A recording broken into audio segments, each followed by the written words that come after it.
श्री वल्लभ संप्रदाय में सप्त ग्रह प्रमुख हैं।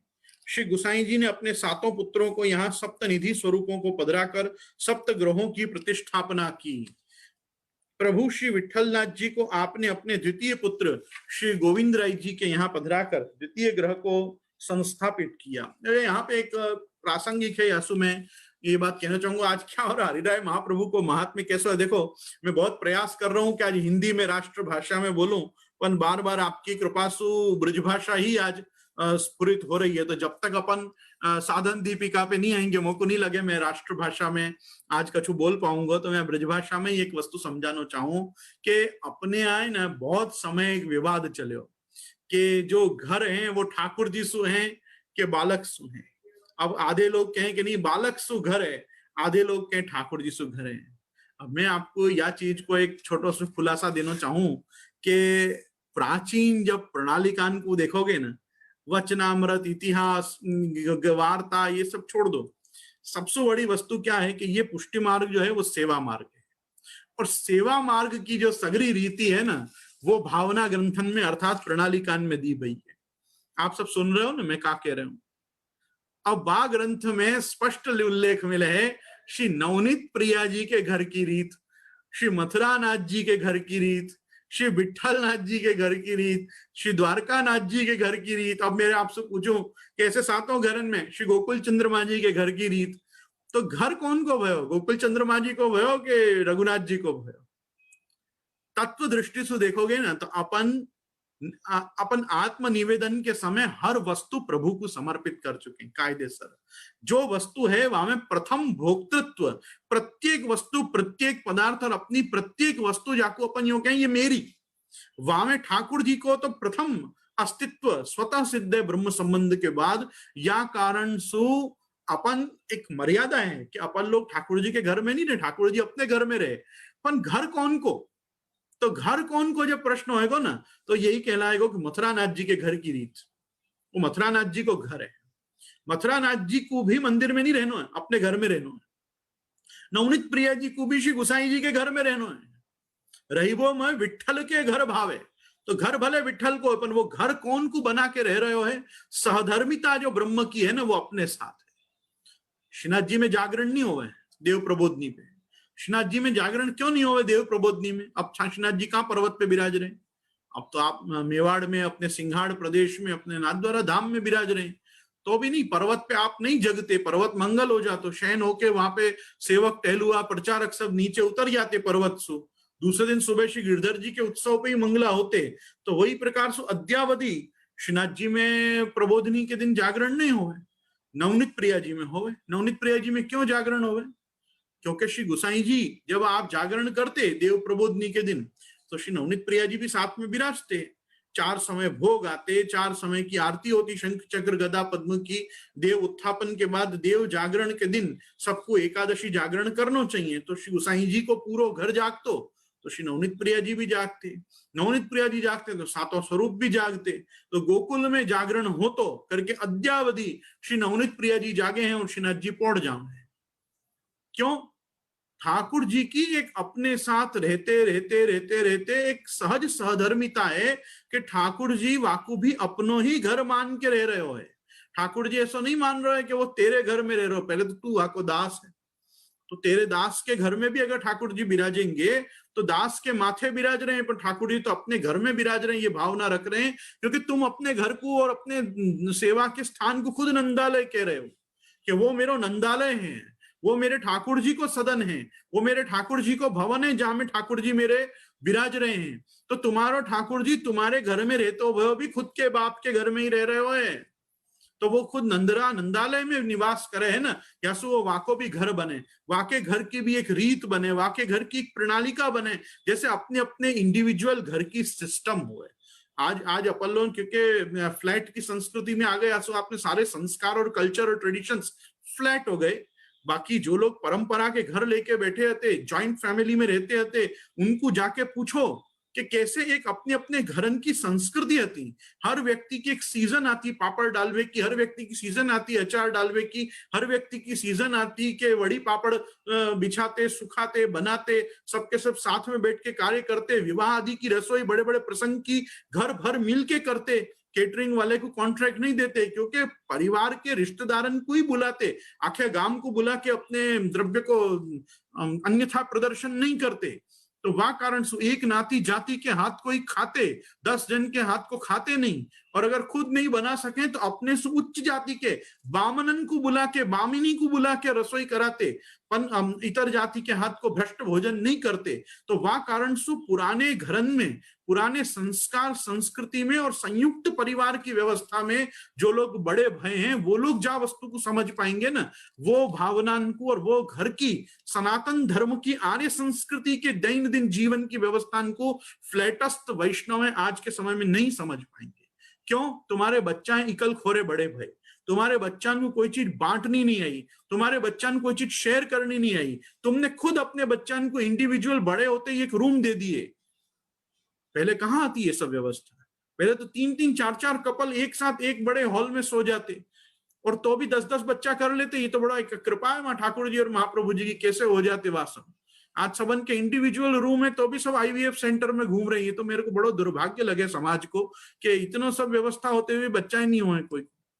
पहले इतनी संयुक्त परिवार की व्यवस्था होती तो भी वो परिवार से कुटुंब से कुनबा से एक आधो समाज, एक कॉलोनी खड़ी कर देते। हमारा बड़ा मंदिर तो खैर वहां में अग्रगण्य रहो, एक के साथ फिर दूसरे के साथ, साथ के फिर साथ। तो ऐसे तो हम तो वहां में सबसे आगे वाकू हमका के कहने को मेरा तात्पर्य ये है कि ये सब चीजें कौन को समझ में आएंगी कि श्री ठाकुर जी को मंदिर भी घर है और ठाकुर जी खुद के घर में, और वो घर को घर तुम्हारे घर में है। ये व्यवस्था तब समझ में आएगी जब आ चीज को भाव करोगे कि ये द्वारकानाथ जी के घर की रीत है, ये चंद्रमा जी के घर की रीत है, ये नवनीत प्रिया जी के घर की रीत है। अरे सारे घर ठाकुर जी से ही है, ठाकुर जी हटा दो, घर में कहाँ बचो? उनको बताओ घर में कहाँ बचो? तुम नहाओगे धोगे भी नहीं, अगर ठाकुर जी घर में से चले गए ना, हाथ धोने तो बहुत दूर की बात है। लोग नहावे धोवे नहीं 2-2 दिन तक ठंड में, जिनके घर में ठाकुर जी नहीं बिराजते हो। तो अशुद्धता अपवित्रता के अलावा घर में कछु नहीं रहे जब ठाकुर जी घर नहीं बिराजते हो। तो आज एक बात समझो, वैष्णव को घर होगा ना, वहां कोई तुलसी क्यारा हो। जहां घर में ठाकुर जी नहीं बिराजते होंगे वहां घर में तुलसी क्यारा भी क्यों है? वो क्यों अपने घर में बड़े दिन में बंधनवार, एक आसो पालो की तोरण, एक घर में देहली लीपन, अपनी देहली पूजन आदि क्यों करेगो? घर में हाथ के छापा कुमकुम के एपन थापे दीजिए, घर घर मंगल चार, कहाँ करेगो? कैसे करेगो? बताओ कब करेगो? जब ठाकुर जी घर बिराजेंगे। जाके घर में ठाकुर जी नहीं है, वाके घर में मंगल नहीं है, वाके घर में संपदा है, वाके घर में श्री नहीं है। तो एक वस्तु को हमेशा समझियो कि संपत्तिवान होनो, संपदा से संयुक्त होनो एक अलग बात है, और एक श्रीयुक्त होनो एक अलग बात है। श्रीमत होनो एक अलग बात है। वो कब होएगो? जब श्री प्रभु माथे विराजेंगे और तुम्हारे घर को वो ब्रज करके, और ब्रज को अपनो नंदालय बना के ठाकुर जी अपने घर में विराजेंगे, और समग्र घर प्रभु को वो तुम्हारे घर में स्थित होएगा ना, तब तुम्हारो घर गोकुल बने। तो वैष्णव को अपनो घर गोकुल बनाना बहुत जरूरी है। और ये गोकुल बनावे को जो कार्य है ये अपने पूर्वाचार्य को है।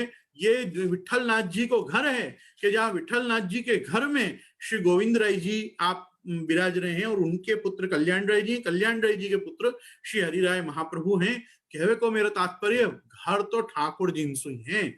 जो ठाकुर जी के जा क्रमसु श्री गोसाई जी आप चरण स्पर्श करते, सबसे पहले आप श्री नवनीत प्रिया जी के मथुराधीश के करते, तो श्री नवनीत प्रिया जी मथुराधीश गिरधर जी को पधराए। आप दूसरे क्रम में विठलनाथ जी को चरण स्पर्श करते करके आपने दूसरे स्वरूप श्री गोविंद राय जी को पधराए। आप तीसरे क्रम में श्री द्वारकानाथ जी के चरण स्पर्श करते करके श्री गोसाई जी ने तीसरे बेटा को बुला के तीसरे द्वारकानाथ जी पधराए। तो परंपरा और इतिहास भी तुमको ये बताएगो कि जा क्रमसु श्री गोसाई जी अपने घर में सेवा करते, वा क्रमसु बालकन को बुला के उनने ठाकुर जी पधराए, ना कि नंबर 1 को मथुरानाथ जी दिए या सु मथुरानाथ जी को नंबर 1 पढ़ो कि ये प्रथम निधि है। ये गलत भावना है, गलत धारणा है। गोसाई जी ने क्या अपने बच्चान को ठाकुर जी से ज्यादा महत्व दियो? अगर अपने बच्चान को ठाकुर जी से ज्यादा महत्व दियो हो तो श्री अपन के आज श्री गोसाई जी को यश गा रहे होते? नहीं गा रहे होते। आपने तो प्रथम पुत्रत्वेन सर्वदा यशोदुत्संग लालित नंदराज कुमार श्री नवनीत प्रिया जी को ही गिने हैं। आपने नवनीत प्रिया जी से इतर ज्यादा कोई को स्नेह और प्रेम नहीं किया, और श्रीनाथ जी नवनीत प्रिया जी से ज्यादा। तो अपने गिरधर जी आदि और 7 बालकन की तो बात ही का है।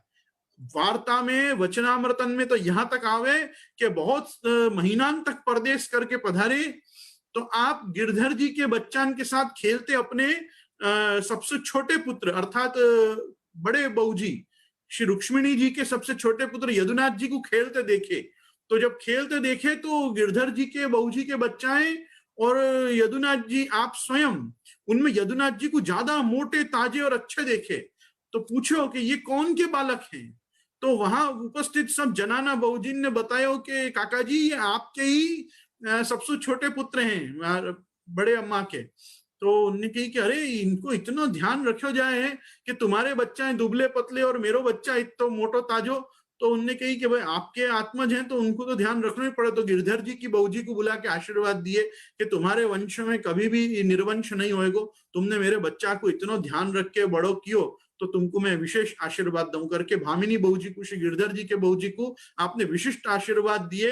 क्योंकि रुक्मिणी बहू जी के लीला प्रवेश के बाद और घनश्याम जी को लेके पद्मावती बहू जी के द्वारा मदन मोहन जी को सदन अलग होने के बाद भी श्री यदुनाथ जी को बड़े करवे में उनने उतनों को उतनो तन मन धन लगायो जैसे उनने अपने बच्चा को करवे में लगायो करके विशिष्ट प्रकरण आवे कि कैसे आपने श्री गुसाई जी ने अपने गिरधर जी के बहू जी को विशेष आशीर्वाद दिए। और यहाँ के फल स्वरूप अद्यावधि श्रीनाथ जी नवनीत प्रिया जी आप देखो तो प्रधान वंश में श्री गिरधर जी के वंश में विराज रहे, मथुराधीश आप स्वयं गिरधर जी के वंश में विराज रहे। तो हमारे मूल पुरुष श्री जी गिरधर जी जो हैं उनको ऐसो महात्म्य बतावे हैं उनके घर को।